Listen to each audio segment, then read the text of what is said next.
This Saturday, we have only one guest who will be the principal player sa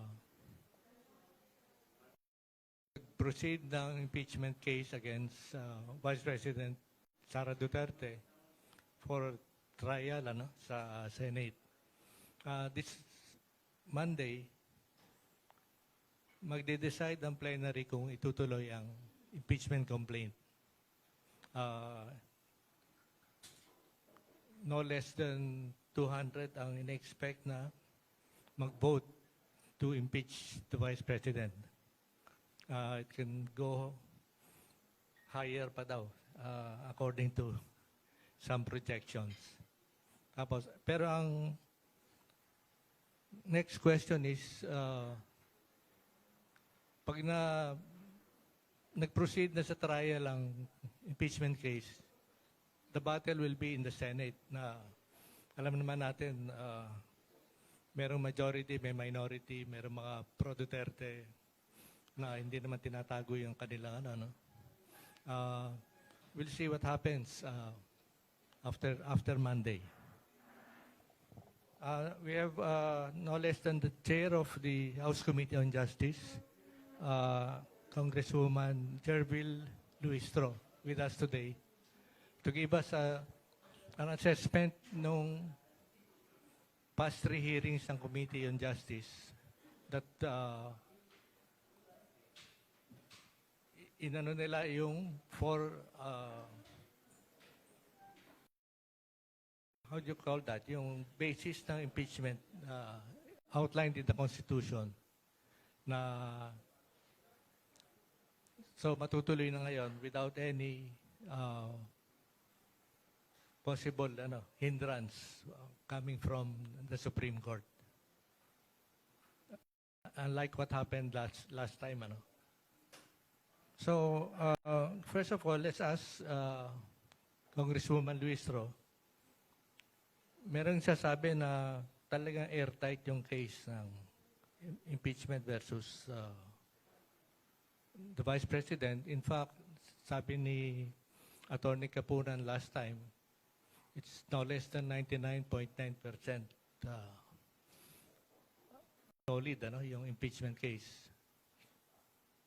Which is like saying na talagang 100%. Now, let's ask Congresswoman Luistro kung ano yung assessment niya ng nangyayari sa House and what can we expect sa Senate once the plenary decides on the impeachment case. Sige po. Good morning.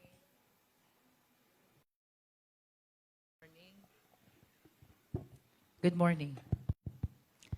In response muna dun sa mga comments na airtight ang kaso and 99.9% ang conviction, tayo po ever since we're very much conservative, no? So I wish to invite the attention of the public to the fact that we have never seen the defense evidence, even the slightest way. This is for the reason that in the entire proceeding before the Justice Committee, the defense team never appeared, never availed of the opportunity, and never presented even a single evidence, no? So, of course, we have seen the evidence. They're strong enough for the purpose of determination of probable cause. Pero pagdating po sa trial, assuming that the committee report, the finding of probable cause will be affirmed by at least 1/3 of the members of the House, assuming only, pagdating po sa trial, I think it is important to see first the defense evidence. No? We've seen the prosecution's evidence, we've seen the complainant's evidence, but we need to see first the defense evidence for us to be able to assess kumusta ang strength ng evidence for purposes of conviction. Now, with regards to the current proceeding before the House of Representatives, alam po natin lahat na natapos na ang determination of probable cause ng Justice Committee. Na-approve na rin po ng Justice Committee ang committee report along with the resolution setting forth the articles of impeachment. As a matter of fact, we have transmitted already all these documents to the plenary.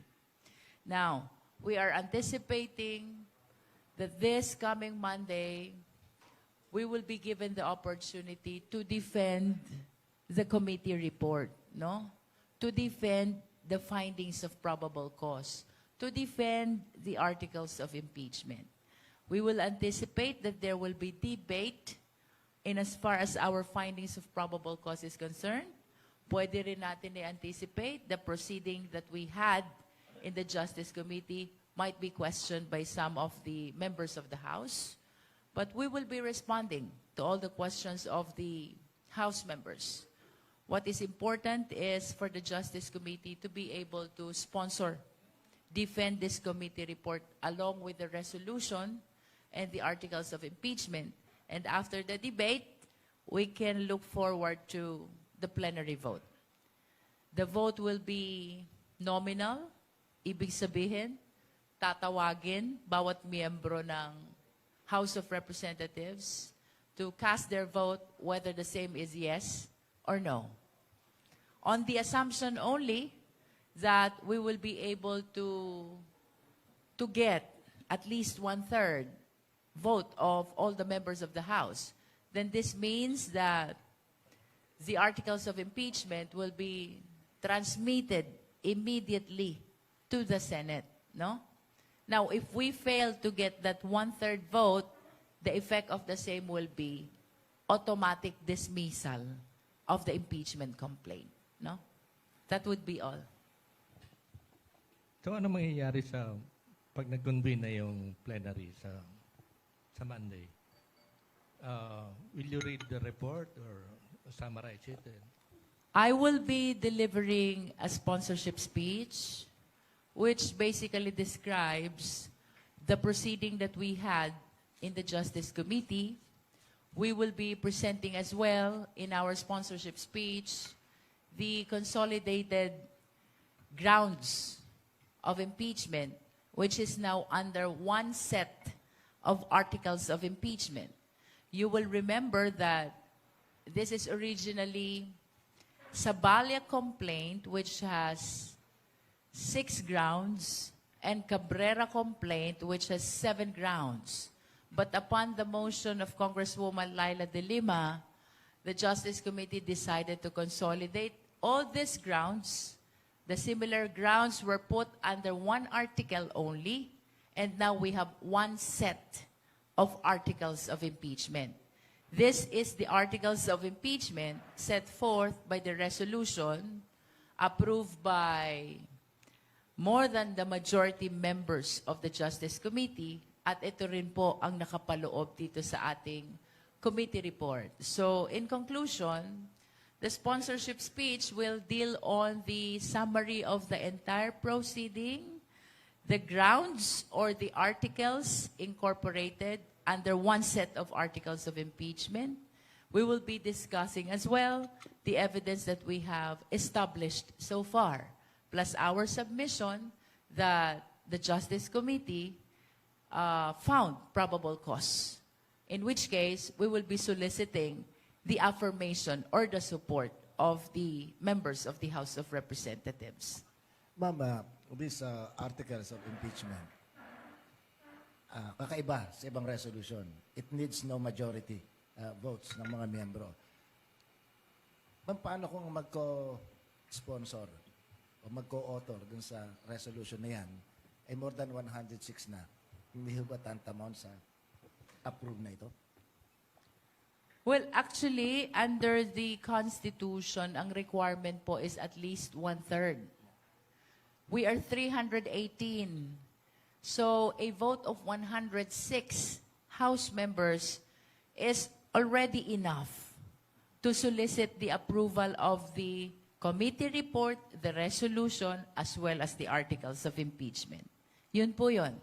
106 vote is enough to solicit the approval of these documents and to warrant the transmittal of the articles of impeachment to the Senate. Sabam, anong botohan dito ang gagawin? Sigawan, viva voce, o ipapaliwanag ng bawat isang kanilang mga magiging boto? This will be nominal voting, which means that the House members will be called one after the other. They will be casting their vote by saying yes or no. But as to the opportunity to explain, perhaps we will leave it to the Rules Committee, whether the same will be provided to the members of the House. Ma'am, from your vantage point, is there a need to secure more votes other than what is required in the Constitution? From my perspective, yes. Because in the Justice Committee, it's 53-0 sa probable cause, 55-0 pagdating sa approval ng committee report. So, I believe that the House of Representatives should be able to show as well the unanimity of their position, the same way that the Justice Committee was able to show the same. What if, ma'am, you fail to, the leadership fails to secure the same number of votes garnered when the impeachment of the Vice President was first discussed at the plenary last year?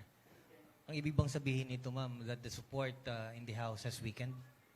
Well, it only means that the members are having a lot of things which they are considering, no? Kasi if you will remember, the grounds are almost the same. The grounds in the first impeachment back to the 19th Congress and the grounds under the current impeachment, now that we are under the 20th Congress, they're almost the same, no?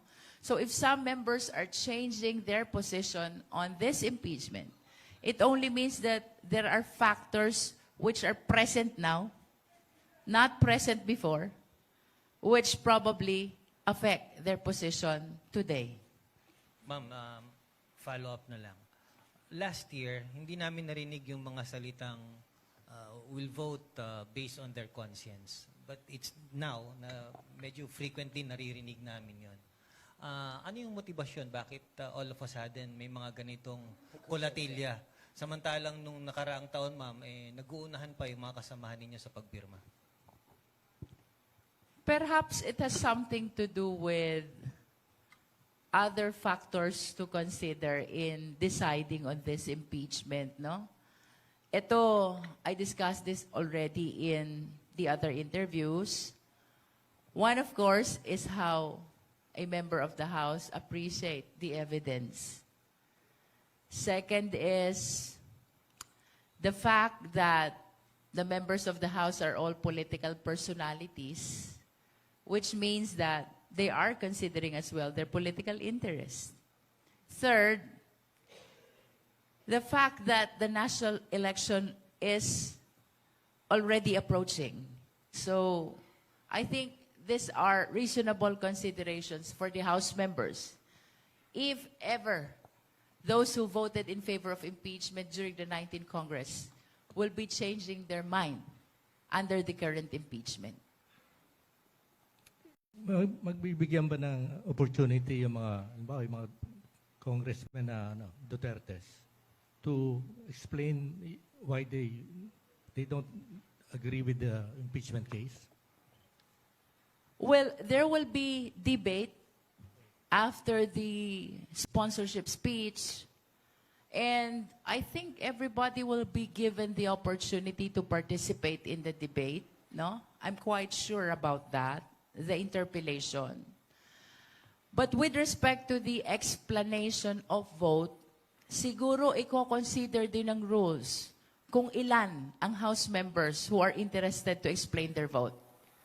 This is actually a privilege which is given to the House members, but of course, kino-consider din ilan ba ang gustong mag-explain ng kanilang position about the impeachment.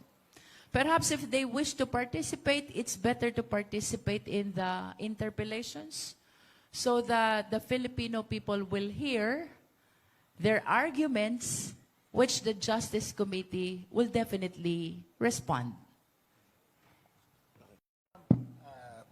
Si Congressman Puno, nagsabi ka makailan na may mga pressure. Kaya sa kanyang estimate, 150 to 180 lamang ang maaaring pumirma para sa impeachment. Binanggit niya yung seeming popularity sa Mindanao ni Vice President Sara Duterte at sa mga non-Mindanaoan, may binanggit siyang 3 letra. May pressure daw mula sa INC. Tanong ko po sa inyo, naramdaman po ba niyo yung pressure na yun? Well, of course, on that concern, I can speak only for myself, no? Wala po akong naramdamang pressure, neither from the leadership nor from the INC. Since day one of our proceeding in the Justice Committee, maliwanag po ang appreciation natin dito. This is not a matter of choice. This is a matter of duty. Whether I like it or not, I need to proceed because this is the mandate of the Constitution. Sa mga kasamahan yung mambabatas, narinig niyo po ba na tumutugma yung kwento dun sa mga nabanggit ng ni Congressman Puno? Well, I do hear that from my colleagues. Discussions about the INC, discussions about the approaching national election, discussions about the position of the party leadership. But nonetheless, in my humble submission, I think ultimately it will be the conscience of the members of the House which will prevail at the actual voting, no? After you have considered the evidence, after you have considered the party position, I think at the end of the day, ang dapat isipin, or sana ang isipin, will be for the best interest of the Philippine nation. Okay. Ma'am, ang naririnig natin, ang binabanggit na ehemplo, nung nakaraang eleksyon, may 2 congressist sa Maynila na muntik na pinatikim na ng 2 pressure na ito. Congressman Chua at saka si Congressman Benny Abante. Yun ho ba sa palagay nyo epektibong pressure o surmountable pressure para dun sa mga gustong pumirma sa impeachment? Perhaps it depends on the House member, no?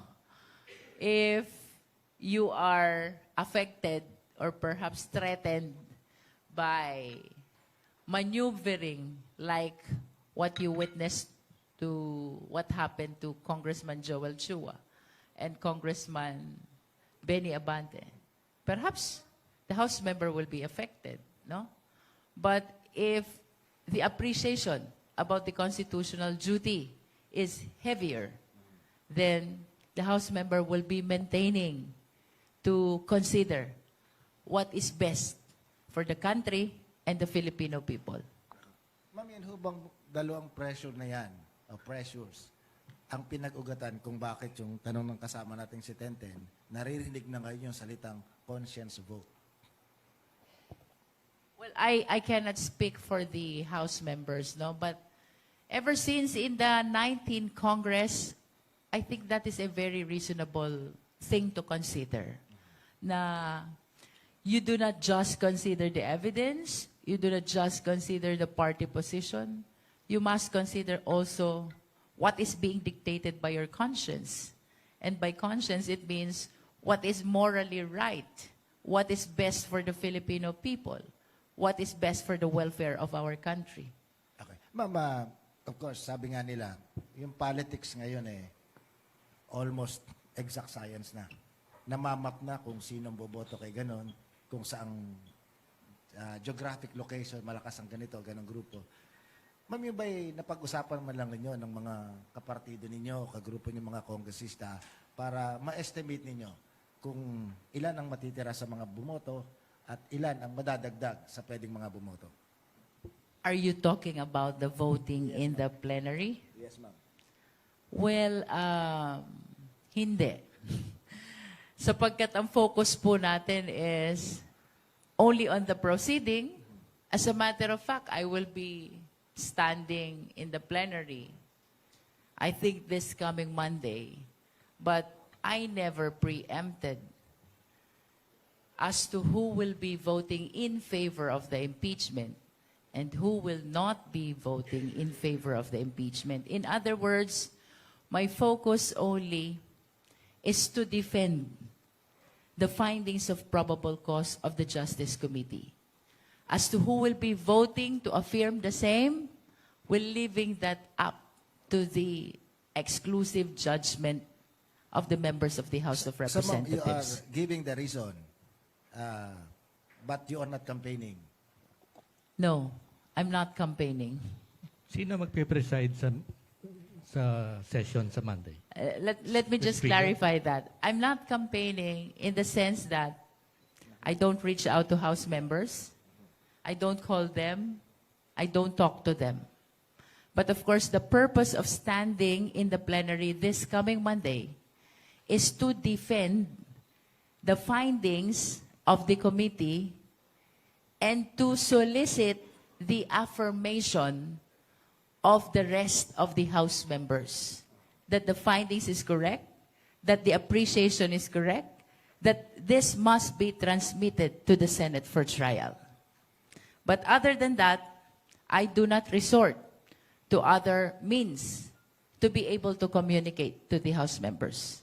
As a matter of fact, when I stand in the plenary this coming Monday, that will be the first time that I will be discussing it publicly to all the members of the House of Representatives.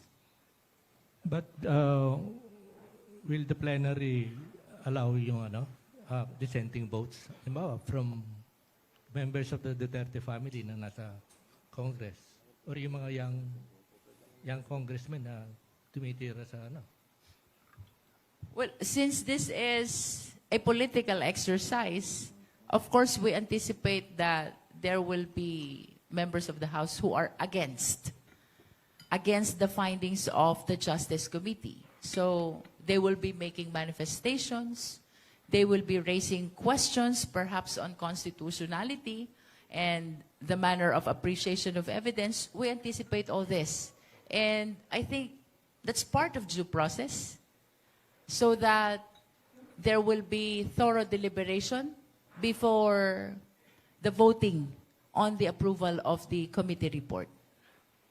Ma'am, gaano magiging lenient at maunawain yung liderato ng Kamara sakaling yung target natin na numero ay hindi ma-achieve? Magre-resulta ba ito dun sa posibleng rigudon sa membership at leadership ng mga major committees? Even speakership for that matter. I cannot speak for the leadership, no? Pero gaano ba ka-lenient ang leadership? Well, I think everybody understands naman that this is a political exercise. There are a lot of national parties in the House. So, tingin ko naman even the leadership is anticipating that there will be some members of the House, we do not know the number, who will not be supportive of the Justice Committee. As to whether this will result to the reorganization of the leadership, perhaps let's wait and see kung anong mangyayari.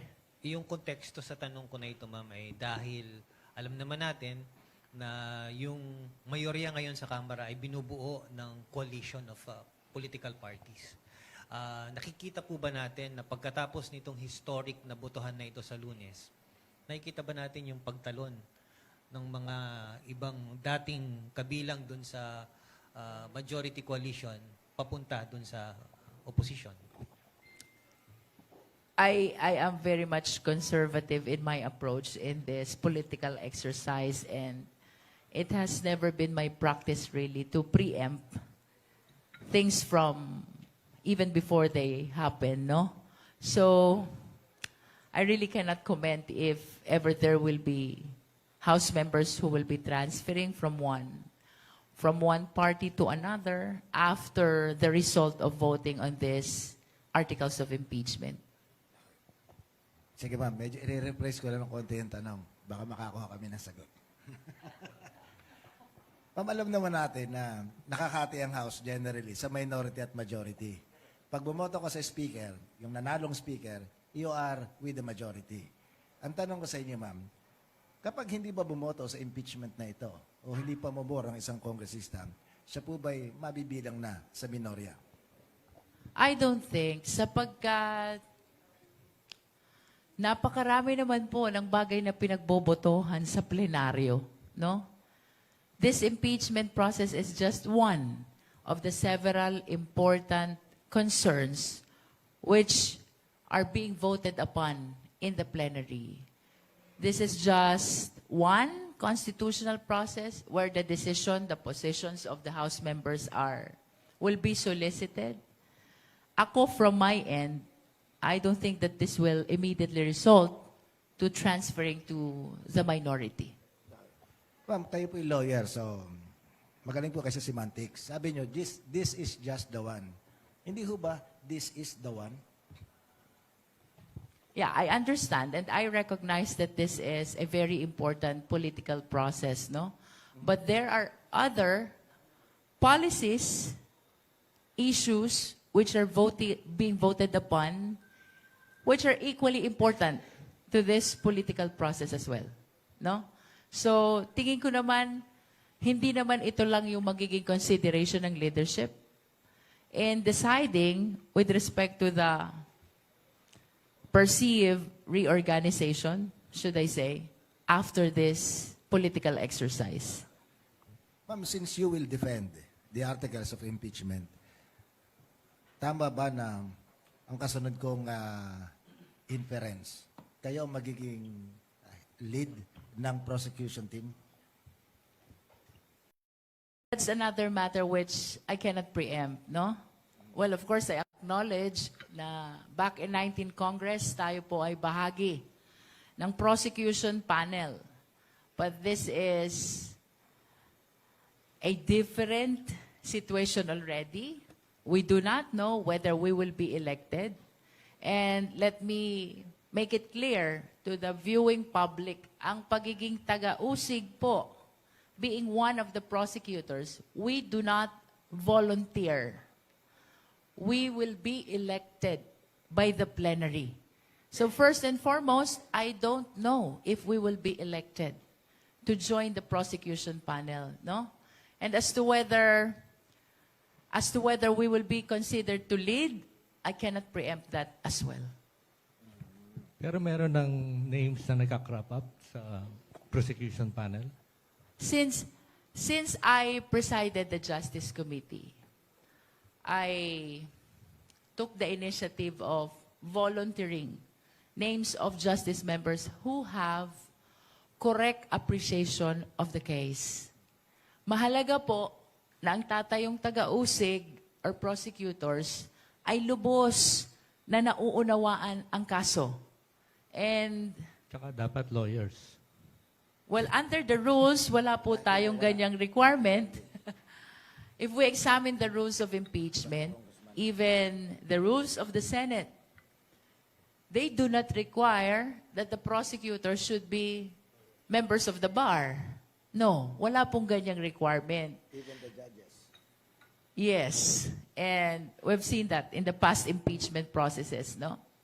Kaya lang, since alam po natin that ang pupuntahan nito ay trial, I think it is a reasonable position to say na between a lawyer and a non-lawyer, lawyers have better appreciation of these impeachment complaints. Mama, ang question ko po sa inyo, kayo quote-unquote, magbebenta ng articles of impeachment. Ayaw pala gamitin salita magbebenta. Kayo ang magtutulak, magpupursige na ma-approve sa plenary. Kayo ang chairman ng Committee on Justice. So, I suppose kayo yung pinakang knowledgeable at this point. Hindi ba ma'am, pag nagtagumpay at binotohan ito ng nakararami o ng sapat na bilang, ang tagumpay dapat na doon sa trabaho ang pasasalamat nasa sa Committee on Justice. Pag hindi naman ito nakalusot sa plenaryo, liliman po ang bumoto, 55, ay sigurado po ako kayong sisisihin. So hindi ba ma'am, it goes without saying, dapat kayo na rin yung lead prosecutor? Let's leave it up to the plenary, no? And ako, confident po ako in my capacity as Justice Chair, napakahuhusay po ng taga-Justice Committee. They really have the correct, accurate appreciation of the case, including the evidence in support of the different articles of impeachment, which now are 4 only, no? Confidential fund, unexplained wealth, bribery, threat. That's how we consolidated the different grounds of impeachment, no? And to conclude my point, regardless of what will happen in the plenary vote, I can honestly say that I am very much thankful to all the justice members for the job well done. I commend them for their appreciation, the correct appreciation of the case which I observed since day one until we voted on the approval of the committee report. Perhaps some may not be observing, ang chairman po ng Justice Committee, I never voted in the so many concerns that we voted on in the Justice Committee, no? I was just observing how the justice members vote. And indeed, I do commend them for their correct appreciation of everything that we resolve before the Justice Committee. Ang daming beses po nilang bumoto. One is on the form, next is on substance, third is on the ground, and fourth is on probable cause.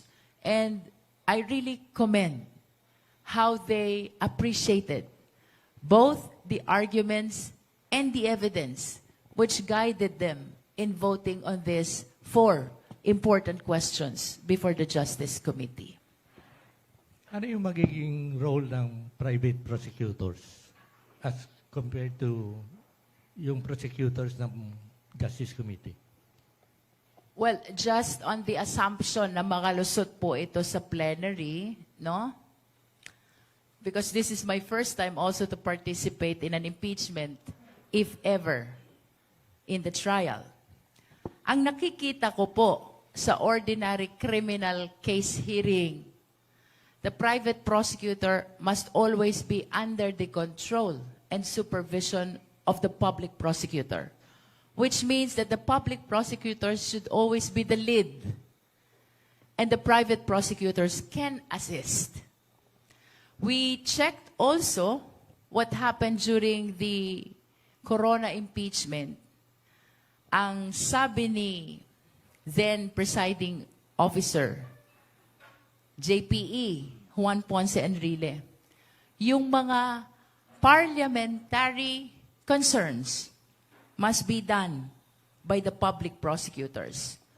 But the private prosecutors can participate both in the direct and in the cross-examination. Ma'am, yung Senado,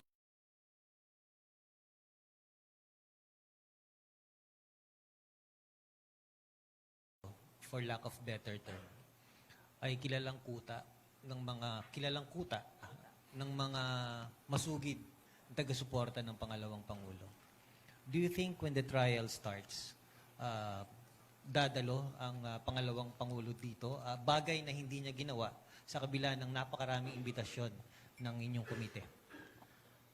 I wish to believe na dadating ang Vice Presidente. Why? Not only because of what you said na ito yung kuta ng mga kakampi, no? But because this is her last opportunity to present her evidence. And if she will be missing this opportunity, then we have reason to believe na baka nga mag-result ito sa conviction. I think she should participate fully this time to be able to present her evidence counter the evidence of the prosecution dahil wala pa naman pong judgment. This trial may result to conviction, but it may also result to acquittal, depending on the evidence which will be presented by the defense. Because we've seen already the complainant's evidence, no? We've seen them already. They were enough to sustain probable cause, but as to whether they are enough to sustain conviction, it depends on the defense evidence which will be presented. Pero kung hindi maglalatag ng ebidensya ang depensa, we can actually anticipate the appreciation of the senator judges that the complainant's evidence might be sufficient to support conviction because it will remain unrebutted kung walang maglalatag ng ebidensya from the defense. Napakahirap po nun.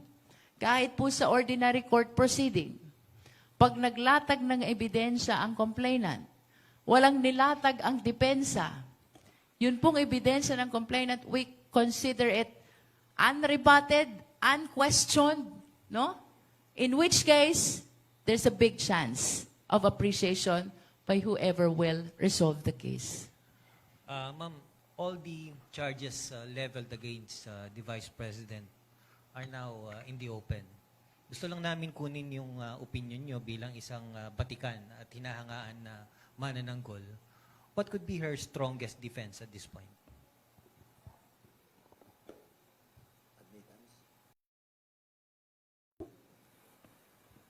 Mas maganda siguro sa depensa itanong yan. To be very honest with you, I'm totally clueless. And even if I put myself in the shoes of the defense, I would really find it very difficult how to establish my defense. Having seen the evidence presented by the complainant already, most especially the AMLAC report vis-a-vis the SALN. Itong impeachment, isang polarizing exercise. Pero even before this impeachment proceedings, polarized na ang ating lipunan eh. Polarized din yung Senado. Nabanggit niyo yung corona trial, ganun din naman ng panahon ng corona trial eh. Polarized na ang Senate, polarized ang lipunan for or kontra corona. Pero yung boto, tatatlo ang natira for corona. Ang tanong ko sa inyo, ma'am, yung ganun bang sitwasyon ay pwedeng mangyari muli? Well, ang daming factors which can actually change the position of the senator judges, no? Well, in fact, medyo unfair nga na parang piniprejudge na natin yung position ng mga senator judges. As you can see, none of them is commenting on the merits of the impeachment complaint, on the articles of impeachment rather, because they are very much conscious that as senator judges, they need to be impartial, they need to be independent. And that is why, apart from political affiliation, the prosecution really have this huge task of presenting the evidence very well, no? Because even if your political affiliation is with the Vice President, if the evidence is so overwhelming that even the general public is already supportive of conviction, how can an ally of the Vice President vote against conviction? If it is seen by the general public, it might cause his own political interest. That's why evidence is very important. Alam po natin na merong existing political affiliation ang ating mga senador. But I am confident that they will be very, very cautious in casting their vote, in deciding on the impeachment, depending on the strength of the evidence which will be presented. Because at the end of the day, sila kasama sa huhusgahan. If they vote against the evidence and the evidence is so overwhelming, it might cost their political interest. So ma'am, we are hoping for enlightened self-interest ng mga senator judges. I think so. I think so. Just like the members of the House, no? That's how I appreciate it, no?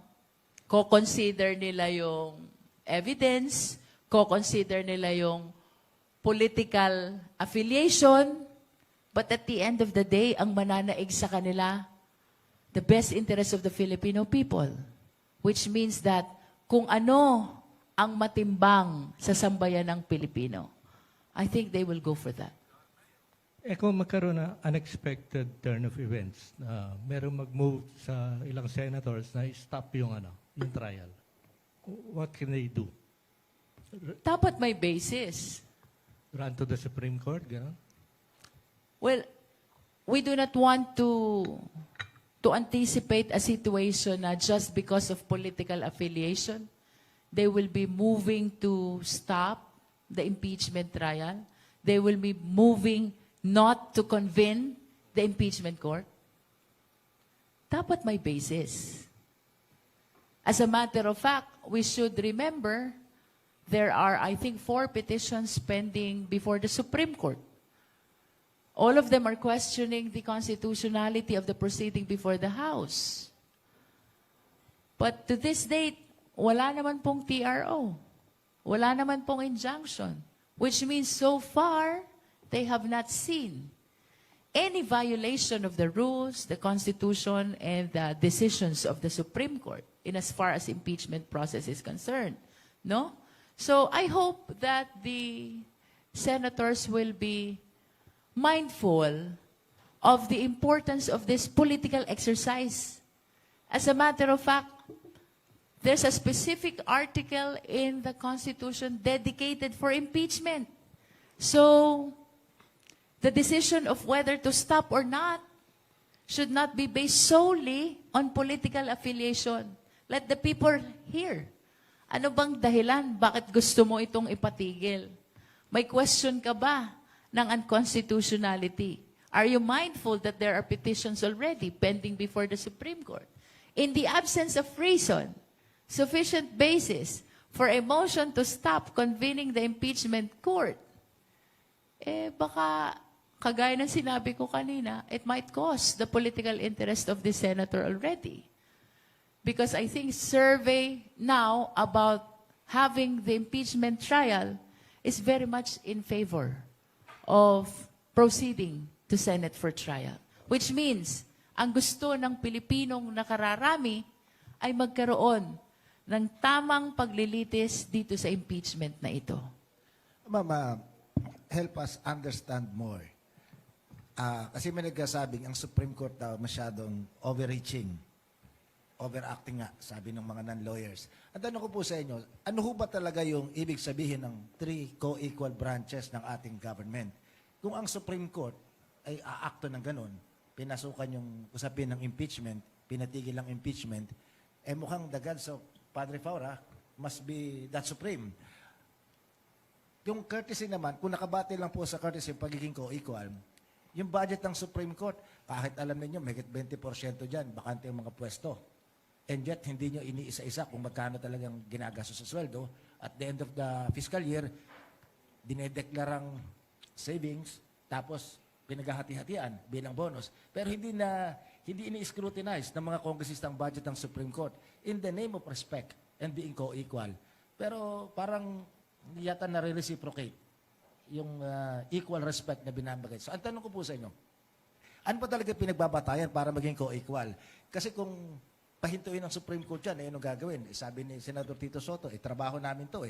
Imagine yung Senate President, pinagpapaliwanag ng Supreme Court doon sa kanyang comment na ginawa niya bilang Senate President at bilang Senador. Ma'am, your explanation please. Well, of course, we adhere to the principle of separation of power na ang executive ang tagapagpatupad, ang legislative ang tagagawa ng batas, ang legislative din ang taga-dinig ng impeachment process na ito. Initiation belongs to the lower house. Trial and judgment belongs to the Senate. At ang hudikatura naman, ang taga-interpret at resolve ng lahat ng mga issues concerning our existing laws, no?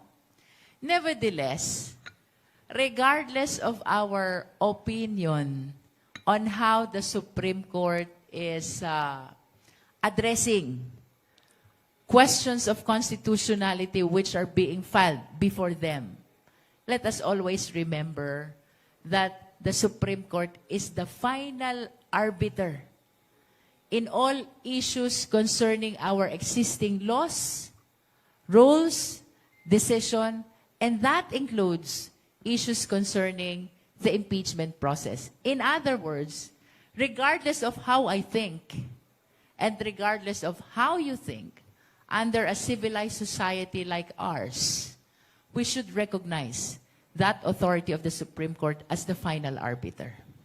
So, ma'am, ang impeachment court, dalawang presiding officer. Yung Chief Justice at saka yung Senate President. Eh, pinagpapaliwanag nga nung... The Chief Justice will be the presiding officer if the official being impeached is the President. Yep. But this time, Senate President lang. the Senate President will preside because the impeachable official concerned is the Vice President. So, ma'am, may chance bang mangyari yung sinabi ng isang senador? Robin Padilla, sabi nga, tungkulin daw nila sa minorya na umopose. Kaya nga the opposition eh. Exactly, yun ang kanyang words na ginamit. Pwede bang mangyari yun na magbotohan yung mga senador? Ayaw namin ng impeachment. Mas marami kaming umaayaw. Pwede bang mangyari yun? So we respect Senator Robin Padilla, no? But in the absence of reason, of basis, why the impeachment court should not be convened, I think it will be very difficult to understand why they will move not to convene. Dapat ilatag muna nila ano bang dahilan. Eh, kung ang Supreme Court nga, to this date, they're not issuing TRO, they're not issuing an injunction, he should give us opportunity to hear first. Ano bang dahilan nyo why you are against convening the impeachment court? Because his reason, na just because they are opposition, they will be going against convening the impeachment court or going against the impeachment. That's very difficult to understand. This is a political exercise. What is at stake is the best interest of the sovereign Filipino people. Medyo hindi ko narinig yung isang word na binanggit nyo. Ano binanggit nyo? We expect o we respect? Yung paliwanag ni Robin. I respect Senator Robin, but his statement is quite difficult to understand in the absence of reason or basis why we should not proceed to convening the impeachment court. Last week, sabi nung isang lawyer na resource person natin, he does not expect Sara Duterte to appear before the Senate. What do you think? Yeah. Ako, I do not want to preempt whether she will appear or not. But if I were in her shoes, I will appear because this is my last opportunity to present my case. If I miss this opportunity, then I should anticipate the possibility of losing this case. Or in other words, receiving a judgment of conviction. Sino ba harap sa na lawyers ni Sara? I anticipate that the legal team she introduced before will be the same legal team who will be appearing this time. I think that's Fortuna Narvasa, along with Attorney Poa. That's what I see during their press conferences. In February of this year, ma'am, the Vice President has announced her intent to run for President in 2028. Knowing fully yung nitty-gritty at nung kasong ito na kinakaharap niya, how will this impact her chances, ma'am, from your vantage point again? Well, ako po naniniwala na malaki ang epekto nitong impeachment trial na ito on the possibility of the President of the Vice President being elected in 2028. I think the issue now is whether she will be elected or not, because the fact of running has been pronounced already by her, no? I express my faith to the sovereign Filipino people that whatever will be the decision of the impeachment court, as a matter of fact, I believe that the proceeding in the Justice Committee already affected the position of the Filipino people on whether or not they will be supporting VP Sara for president, no? Yes, she has pronounced already her intention to run, but this is only my humble opinion that the proceeding before the Justice Committee, the evidence that they saw during the proceeding, what will happen in the plenary on Monday, and what will happen in the trial, even without conviction, just the fact that the people were able to see the evidence, I think this have huge impact already on the chances of the president as to whether she will be elected or what. Ma'am, nabanggit nyo rin kanina kasi na pinanood nyo yung corona trial. Nung naaalala, hindi nyo eksakto, pero portion lang. Kami po noon nakatutok noon kasi we are young enough din para inabot yung corona trial.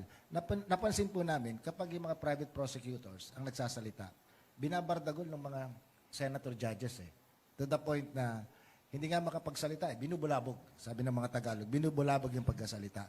So, lesson learned ba yun na pagka medyo yung usapin contentious ang patatayuin at magdedepensa yung congressman na prosecutor? Well, kung ako if I will be part of this prosecution panel, siguro isa lang ang parameter ko, yung familiarity ng prosecutor to the ground, no? Regardless of whether he is a public or private prosecutor. And to your observation about Bardagulan, I think if that happens, with courtesy, I will be manifesting my observation that the questions being raised are no longer relevant to the impeachment case.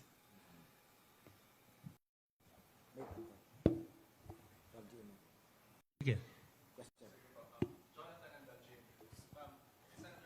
Teka, gamit ka ng microphone para kinig na lahat yung tanong.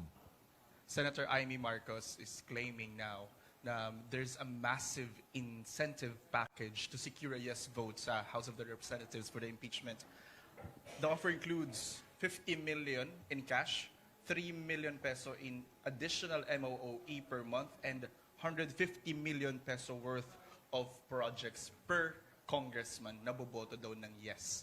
May naririnig po ba kayong ganon sa House of Representatives? Totoo po ba yun or hindi? Of course, I can speak for myself only, and I deny that pronouncement of Senator Amy, with all due respect to her. Wala po akong na-encounter na ganyan. Ang sabi po niya doon naman daw sa boboto ng no, zero budget and possible legal charges. I deny that as well, in as far as I am concerned, wala po tayong naririnig, na-encounter na ganyan. As a matter of fact, wala pong kumausap sa akin regarding this impeachment process since day one of our proceeding in the Justice Committee. Thank you, ma'am. Sa Monday, interpellation lang po ba yun ng debate or do we expect na ng botohan? Gaano po ba katagal ang itatagal ng interpellation? What I anticipate is we will be allowed to deliver our sponsorship. It will be followed by debate, and then after the debate, we should proceed to vote. We understand that this is a constitutional process which must not be delayed. As a matter of fact, you can see from the rules, every step of the way, there is a period provided when to finish, which means that this must be acted upon with haste. So kung ako ang tatanungin ng plenaryo, I am really inclined that these articles of impeachment be voted upon as well this coming Monday, right after the sponsorship and the debate. So possible abutin po ng madaling araw I don't know.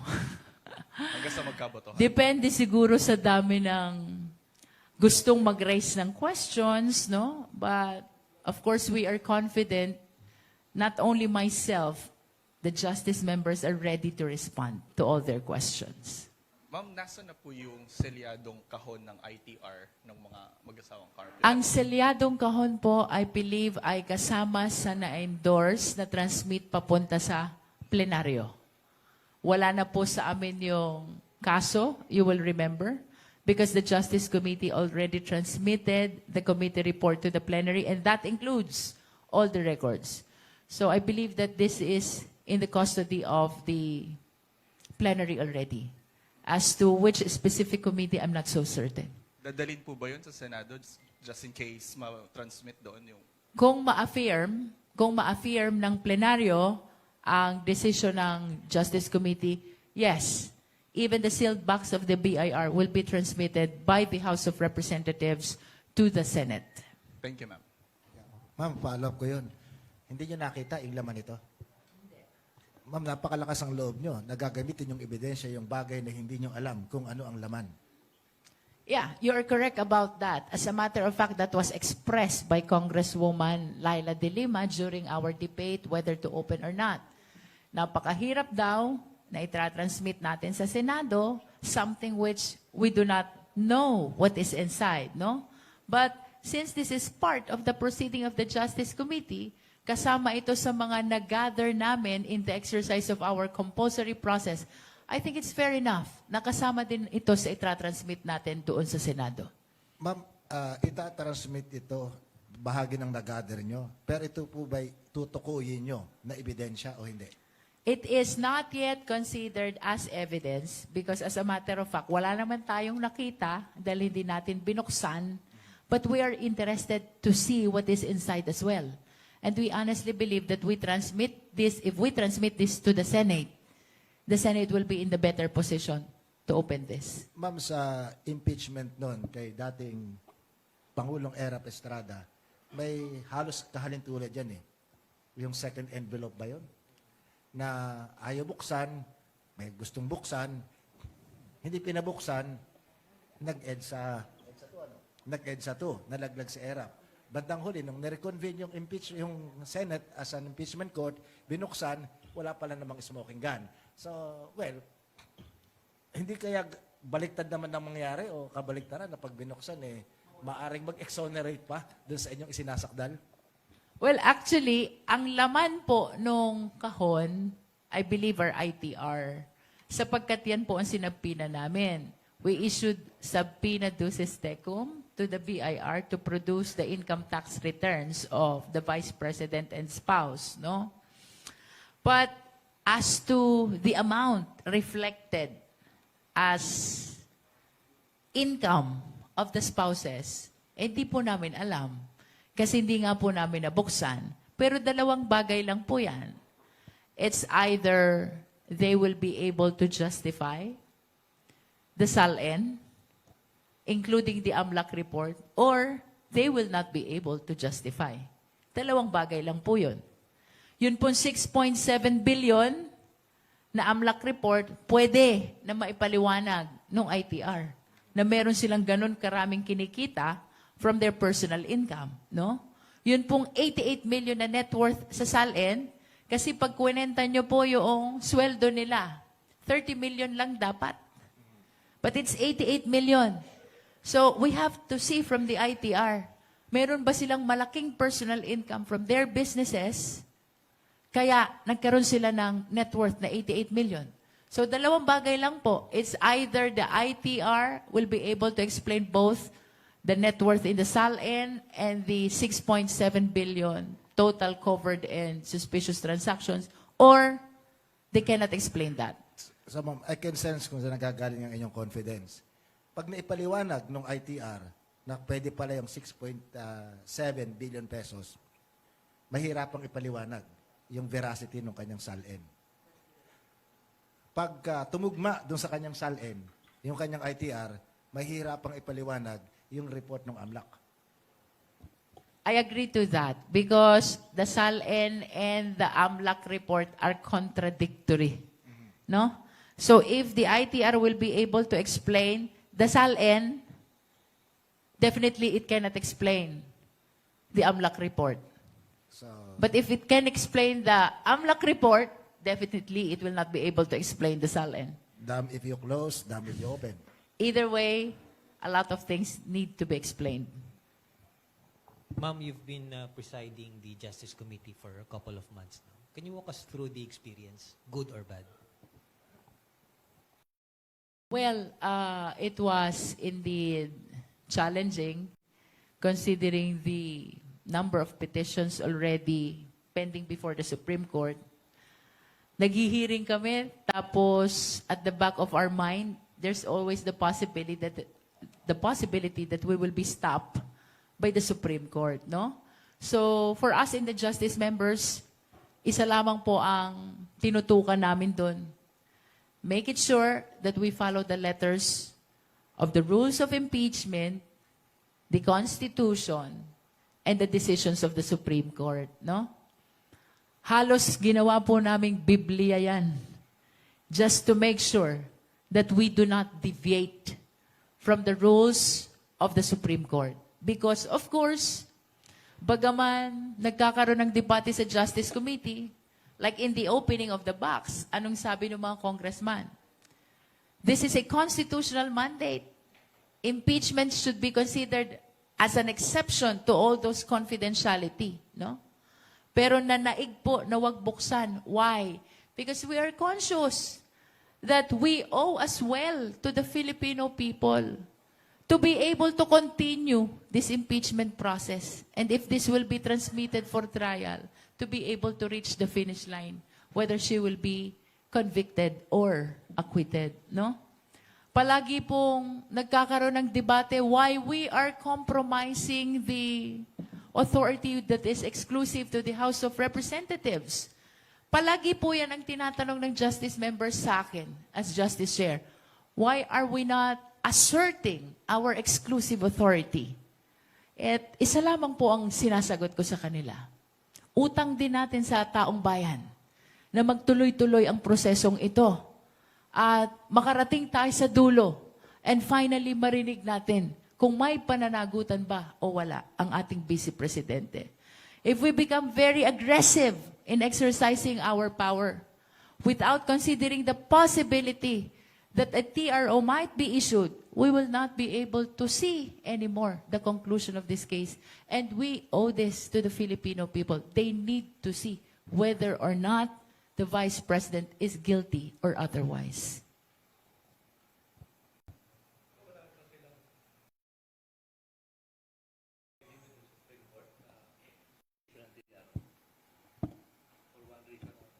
Ang alam ko po may 4 na pending doon.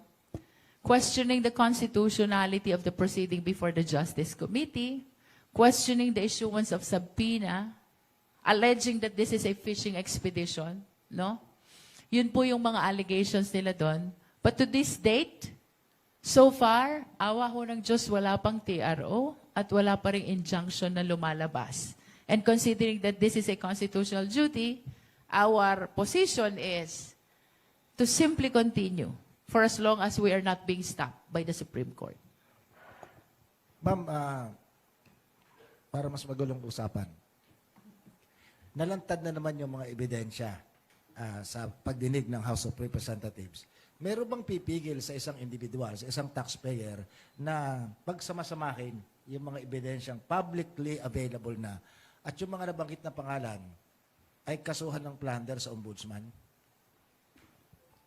Well, we cannot stop anyone who wishes to pursue a criminal case of plunder before the ombudsman, no? As a matter of fact, maalala nyo, during the time of the former ombudsman, they docketed the committee report of Congressman Joel Chua about the proceeding of the Committee on Good Government and Public Accountability. And I remember, there are recommendations in the committee report about the filing of criminal cases. So, this is also my question. as to the status of this committee report, considering that the same has been docketed, which means kaso siya. It was treated as a case by the former ombudsman. E tanong ko din po iyon, ano na ho kaya ang status ng committee report na dinakit at kinonsider na reklamong kriminal ng dating ombudsman? Actually, it's not only a criminal case, but an admin case as well. And I understand that the same is not only against the Vice President, it includes even the officials of the OVP and DepEd, most especially the Special Disbursing Officer, the SDOs.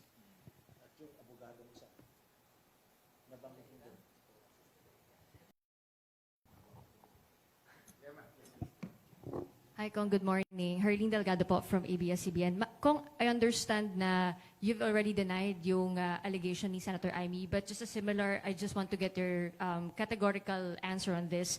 Natanong si VP Sara Duterte yesterday kung ano yung reaction niya dun sa reported enough votes sa plenary for her impeachment, and she said, so madami ang pumipera gamit ang pangalan ko, sana maambunan ang mga constituents nila ng mga pera sa kanilang bulsa o maleta.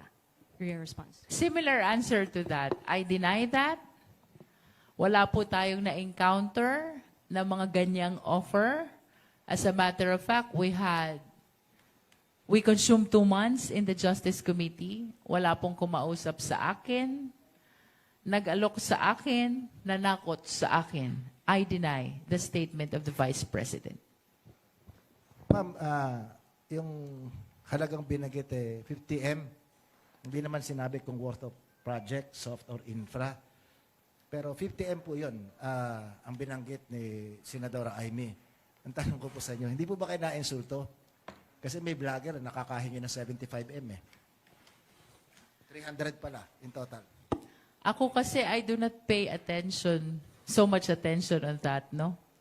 Tayo po'y nagfo-focus lamang sa ating trabaho, no?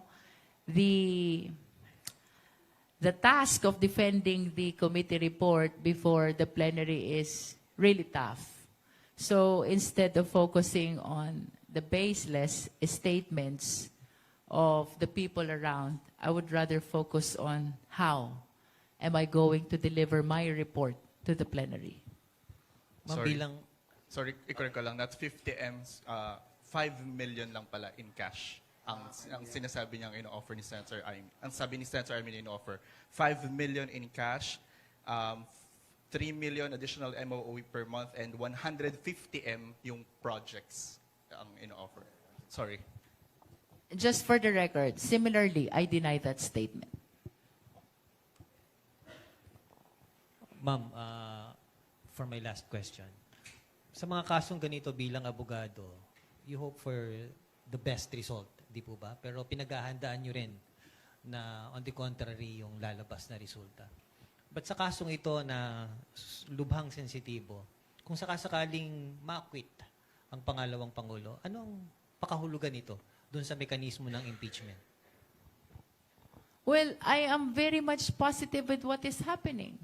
The fact that the impeachment process is proceeding, it means na we are observing the mandate of transparency and accountability. And of course, we are submitted that in all cases, it's not always conviction. There is an option or a judgment of acquittal as well, no? So we're open to that. After the judgment of the impeachment court, whether it is conviction or acquittal, we will simply move forward as members of the House to continuing our duty in the Congress and serving our constituents in our respective district. No? Again, ang appreciation po namin dito, duty eh. This is not a choice. Kasi kung kami ho ang tatanungin, aba, ay baka ho, mas maiging kami nandun sa aming mga distrito at pinaglilingkuran ng aming constituents. But of course, this is a constitutional duty and we understand that. There is no option not to proceed. The only option is to proceed because that is the mandate of the Constitution. which represents the voice of the sovereign Filipino people. Wala hong option to decline eh. The only option is to continue for as long as the evidence is there. Ngayon, on the assumption po na i-approve ng plenaryo ang committee report, pagdating po namin sa trial, our mandate is to prosecute. Present the evidence of the House of Representatives. Now, if upon presentation of the defense's evidence, lalabas na mas malakas yung ebidensya nila, and on the assumption lang po, ang maging desisyon ng impeachment court is acquittal, we will accept that and move forward. What is important, we were able to deliver the accountability mechanism which is very much protected in our democratic system of government. Tayo po'y nasa ilalim ng demokrasya at pananagutan po natin sa taong bayan na magpaliwanag kung mayroong aligasyon ng katiwalian. Hindi po pwede nawalaan na lang. That's what accountability mechanism is all about. Kapag may aligasyon ng katiwalian, dapat ang taong gobyerno nagpapaliwanag, humaharap sa taong bayan. Ang mahalaga po sa amin, sa Justice Committee, is to be able to push through this accountability mechanism. Yun pong desisyon ng impeachment court, so long as it will be anchored on the evidence, we are prepared to accept whether the same is conviction or acquittal, so long as it is very much supported by evidence.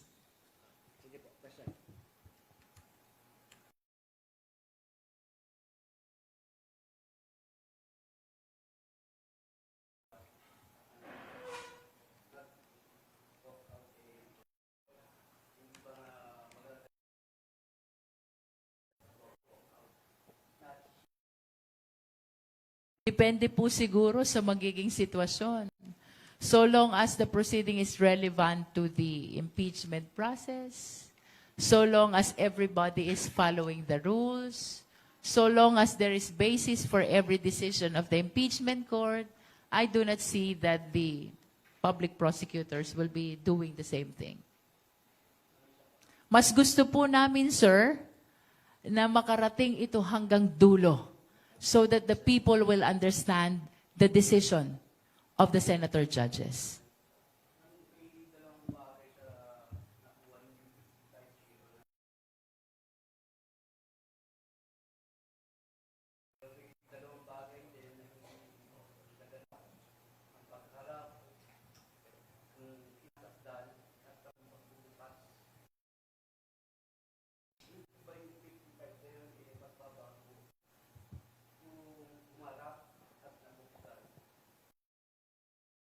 Ang problema natin, sir, hindi nga humarap eh.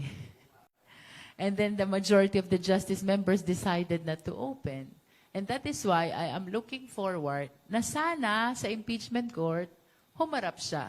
Because even the public prosecutors are interested to see her defense. And we will leave it up to the senator judges whether they will open or not the PIR box.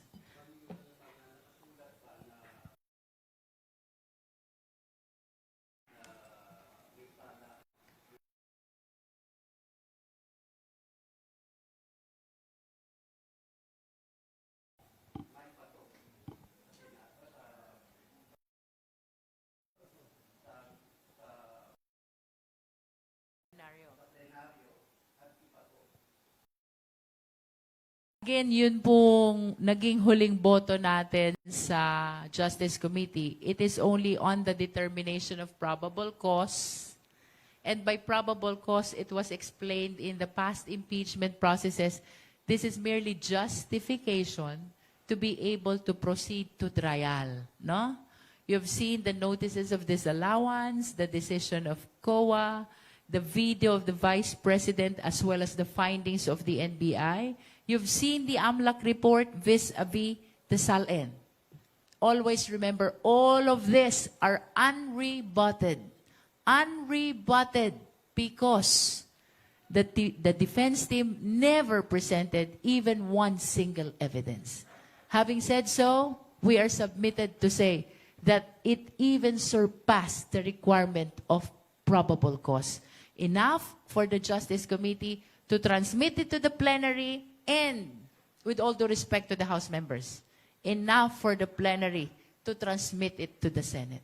Okay, ma'am. Sa political side, kasi sabi nga nila, impeachment naman it is also a political trial, political exercise. Ma'am, meron akong naririnig na nagsasabi na mahirap daw tumaya ang isang kongresista, maliban doon sa pressure ng dalawang grupong nabanggit na pag-usapan kanina. Kasi pag ikaw ay bumoto na for impeachment, kay congressman ka o senador, pabor sa impeachment, ang tingin sa'yo, ikaw ay anti-Sara. Kilala kung what you are against. Pero kung bumoto ka rin ng against sa Sara, hindi alam kung saan ka for, kung anong pabor. Hindi maliwanag kung ikaw ay pabor kay BBM o pabor kay ano. Kasi walang maliwanag kung sino yung alternative. Kaya ang seemingly, politically, ang mas may solidong foundation na tinatayuan ay si Sara. Ma'am, anong masasabi niyo sa ganitong political quibblings? I think this is not about whether you are pro-VP or anti-VP. That is not the question in the impeachment process. The question is whether or not the Vice President still possesses the fitness to continue serving as Vice President and whether she's still qualified to seek for other public positions. That is the question. The fitness of the impeachable official to continue serving and to continue to possess the qualification to seek other public position. This is not about whether or not we are pro-VP or pro-administration or pro-whoever are as well seeking to run for president, no? Ang question po dito, maliwanag. The fitness of the Vice President to continue serving as such and the qualifications she possesses to be able to run to other public offices.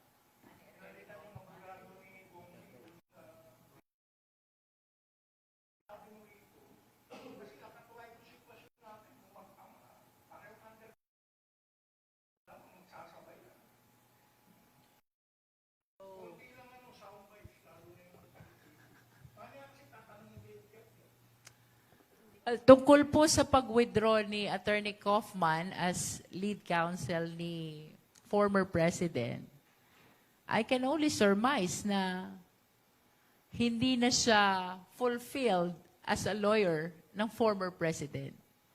And the decision came from Attorney Kaufman, not from the Duterte family. We've heard it, siya yung nag-withdraw. No? So, in plain view, ang interpretation ko lang po dyan, hindi na siya fulfilled, standing as the lead counsel of the former president. Perhaps the reason is, sa dami po ng attempts nila to question the jurisdiction of the International Criminal Court, eh palagi naman po itong nadi-deny. Ma'am, ano yun?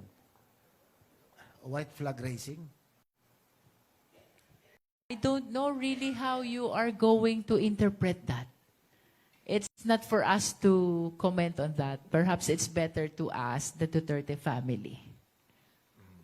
Ma'am, kasi kung finire out siya, nung nagbabayad sa kanya, nahinaan sa kanya. Pero yung abogado ang umatras sa nagbabayad sa kanya, parang Wala naman sinabing fired out siya. May sinabi ba? wala po. Pero ang sabi niya, nag-withdraw siya eh. Yeah, the So- report was simply he is withdrawing as lead counsel. I think we should not go beyond that.